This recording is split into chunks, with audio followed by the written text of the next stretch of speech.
A very good morning to everybody out there. The day is August 2nd, 2021. This is Vincent Miletti, the partner, founder, owner of Miletti Law, the law office of Vincent Miletti.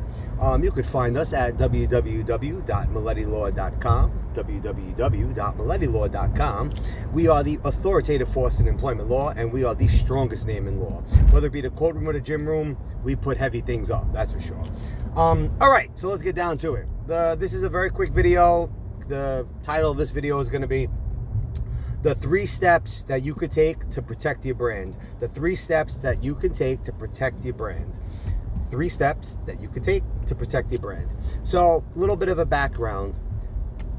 This actually came out of love for this particular type of industry. So when I first started law, I was doing employment law, and I was representing employers. So an employee would do something naughty, get fired, and then let's say, allege that he or she was discriminated against. I would represent the employers, and I would, push back on that. A couple years later down the road, I came across branding, like marketing and branding, which is just like possibly, from my perspective, the most interesting and fun thing in the planet. Because, you're taking this abstract thing and you're giving it life, and you're giving it a personality, and you're giving it secondary meaning, which is amazing because it just fuels your creativity. So I really fell in love with that area of law, that industry altogether, right? I have a friend that I work with, a very close friend of mine, and she had mentioned that she had called one day in a meeting, she had called it legal branding, and that just stuck. That term legal branding stuck because what she had effectively done, it's very slight legal branding, but what she had effectively done was she has now combined perfectly my industry of law with my passion for branding. So now it's legal branding, and it just always stuck. So, I appreciate when I hear creative things like that, and I can go on. So, it was again very slight, but it just had a tremendous amount of meaning and really did a great job characterizing how I think of things.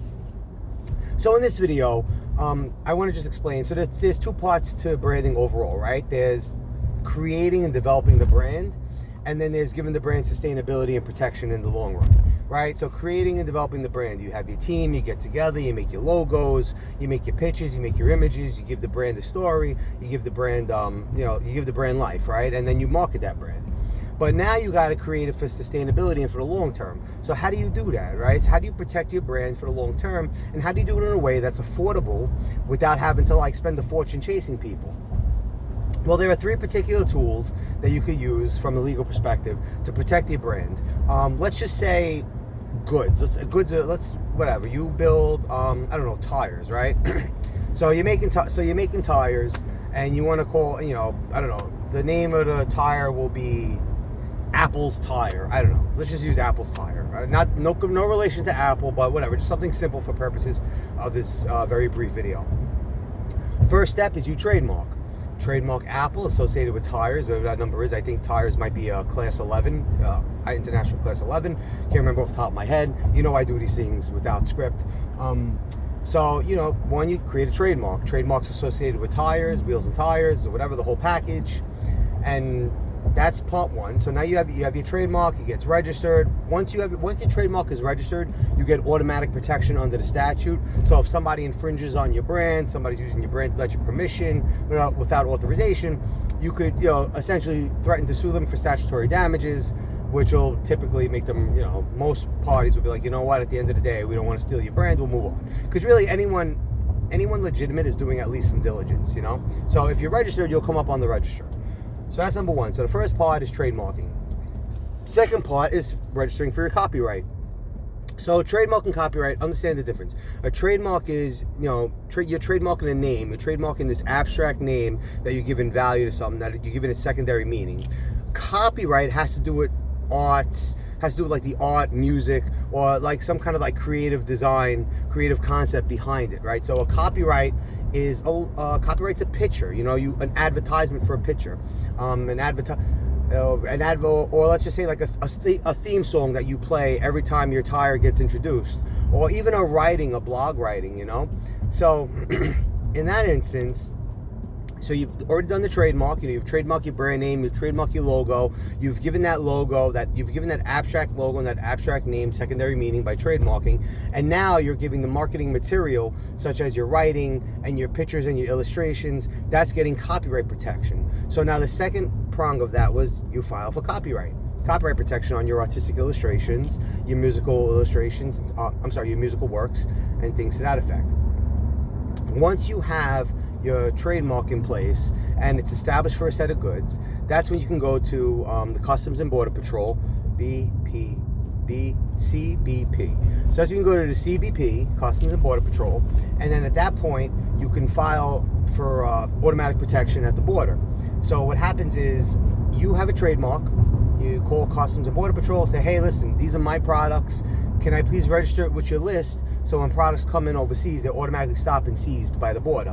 What will happen is a lot of times your trademark will be infringed on, most likely, and no offense to anybody who takes offense to this, but you'll be infringed on most likely by China, by Taiwan. You'll be most likely infringed there. Okay, so we want to prevent this. So what we do is we call the Customs and Border Patrol. We file for protection with the Customs and Border Patrol. They do their automatic protection. It gets on the register over there. So when products come through the border, they go up and say, hey, wait a minute, Apple's ties, you're selling Apple's ties. That's not the right one. And then they seize those products. So now essentially you have forbidden that product from even coming into the States altogether to infringe on you just by filing with the Customs and Border Patrol. So that's the third part, right? So the third part is going to be registering your product with the Customs and Border Patrol for automatic protection.